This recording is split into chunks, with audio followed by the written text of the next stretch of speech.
నమస్తే అండి. ఈరోజు కస్టర్డ్ కేక్ చేశాను.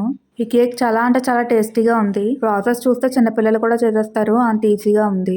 ఇంకా ప్రాసెస్‌లోకి వెళ్తే ముందుగా ఒక కప్పు మైదా, అలాగే పావు కప్పు కస్టర్డ్ పౌడర్ జల్లించేసి పక్కన పెట్టుకోవాలి. ఇప్పుడు ఒక మిక్సర్ జార్ తీసుకొని హాఫ్ కప్ షుగర్ వేసి ఒకసారి బ్లెండ్ చేయాలి. ఫైన్ పౌడర్‌లా చేయాలి. ఎక్కడ షుగర్ క్రిస్టల్స్ కనిపించకూడదు.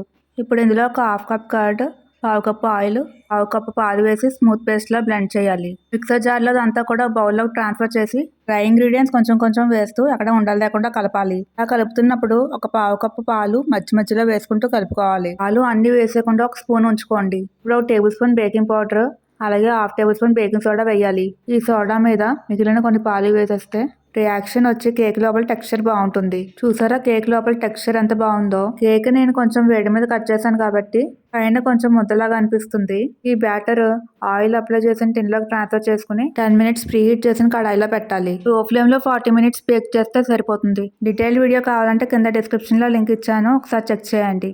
ఈ వీడియో నచ్చినట్లయితే లైక్, షేర్ చేసి మరిన్ని కొత్త రెసిపీస్ కోసం మా ఛానల్ సబ్స్క్రైబ్ చేయండి.